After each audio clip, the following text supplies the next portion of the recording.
Iran's Navy commander has a message for America. A new weapon is coming. It will be deployed at close range, and he says he hopes the enemy won't have a heart attack. Tehran claims it struck the USS Abraham Lincoln 7 times and says it hasn't shown America the worst of it yet.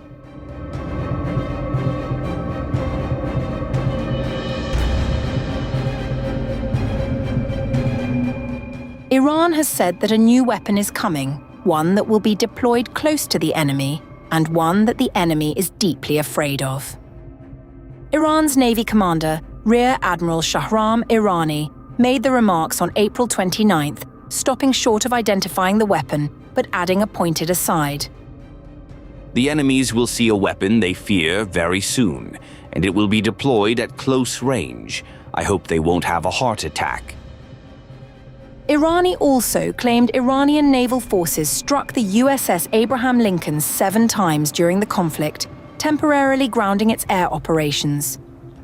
He warned that Iran has closed the Strait of Hormuz from the Arabian seaside and that any further encroachment would trigger an immediate operational response. The enemy thought that it would achieve results against Iran within 3 days to a week, but this perception of theirs has turned into a joke.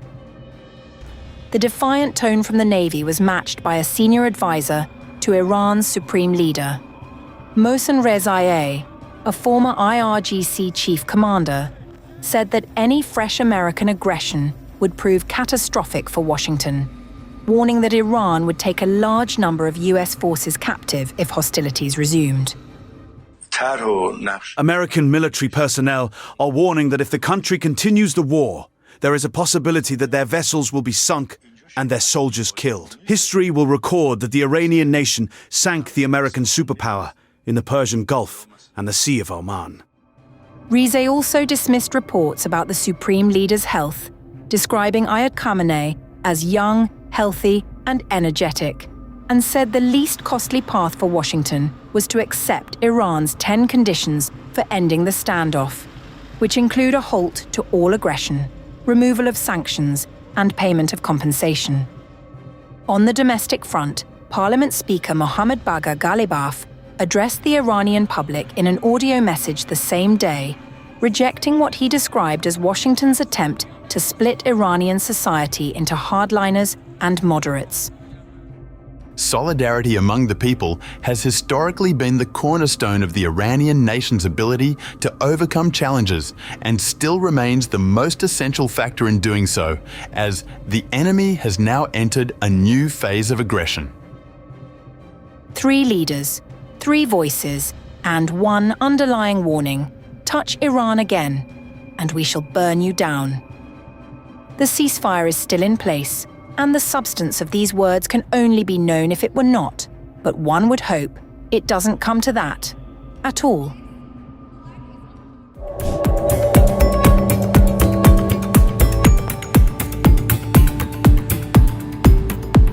Iran's Islamic Revolutionary Guard Corps Navy has warned of a new phase of confrontation with the United States, signaling the potential deployment of what it calls surprise tactics in response to any future escalation.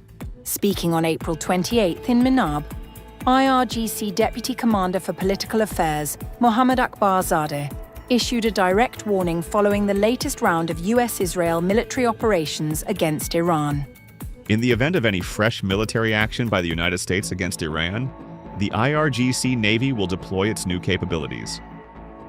Dealing with such an act of aggression, the Navy would employ its new cards, including in the field of smart targeting, and would set the massive vessels of the criminal regime ablaze with its fury and take them out of operation. The Islamic Republic would also utilize its other instruments of power across other resistance fronts. Akbarzadeh's warning comes amid assessments that Iran retains significant military capability despite weeks of conflict with the US and Israel. According to CBS News reporting on April 22nd, citing US officials, roughly half of Iran's ballistic missile stockpile and about 60% of the IRGC's naval assets, including fast attack craft, remained intact at the start of the ceasefire declared on April 7th.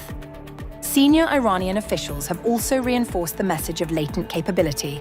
IRGC advisor Mohsen Rezaei said, Any resumption of aggression would be met with strikes using systems produced in January 2026. Iran possesses advanced missile and drone capabilities that are ready for deployment in response to continued U.S. aggression against Iran. Nakhti further claimed that Tehran retains untapped leverage, describing it as winning cards yet to be used. He also pushed back against claims of Iran's degraded naval capacity. If the enemies have eliminated it, why are they unable to open the Strait of Hormuz? At the political level, Deputy Minister of Defense of Iran, Rear Admiral escalated the rhetoric during a visit to Bishkek for the Shanghai Cooperation Organization meeting. The United States is no longer in a position to dictate its policies to independent nations. This has been revealed to the entire world through the endurance of the Iranian people and armed forces. The U.S. will eventually accept that it must abandon its illegal and irrational demands. Tlaib also accused Washington and Israel of systemic violence.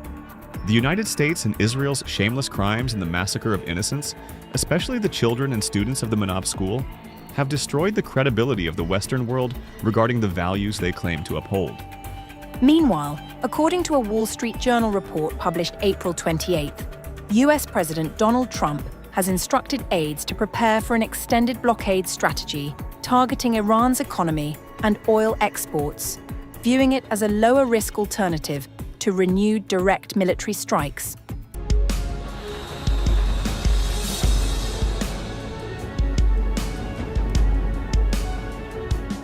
Even as a ceasefire holds between the United States and Iran, the Pentagon is quietly preparing for the possibility that it does not. According to CNN, US military planners are developing strike options targeting Iran's defenses around the Strait of Hormuz, with a particular focus on the small fast attack boats, mine-laying vessels, and coastal assets Tehran has used to effectively shut down one of the world's most critical shipping lanes.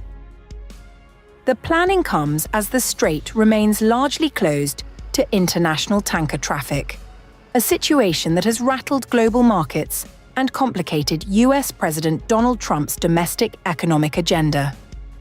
Iran closed the waterway in response to the opening of US-Israeli strikes on February 28th, and ships have largely refused to transit it since. But reopening it through military force alone may not be straightforward. One source familiar with the planning put the dilemma plainly.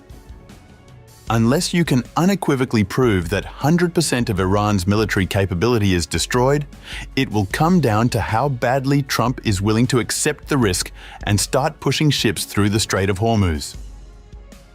CNN has previously reported that according to US intelligence assessments, roughly half of Iran's missile launchers and thousands of one-way attack drones survived the initial bombing campaign.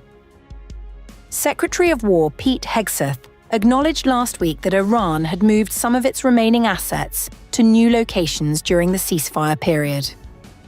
Beyond the Strait of Hormuz, planners are also weighing strikes on energy infrastructure to pressure Tehran toward negotiations, as well as targeted operations against specific Iranian military figures believed to be obstructing a diplomatic agreement. Among those named is Ahmad Vahidi, Commander-in-Chief of the Islamic Revolutionary Guard Corps. The Pentagon declined to confirm the specifics. Due to Operation Security, we do not discuss future or hypothetical movements. The US military continues to provide the president options, and all options remain on the table. Trump has said he would prefer a diplomatic resolution and has extended the ceasefire, though sources say that extension is not indefinite. The US currently has 19 ships in the Middle East, including 2 aircraft carriers, and has redirected at least 33 vessels since enforcing a naval blockade of Iranian ports beginning April 13th.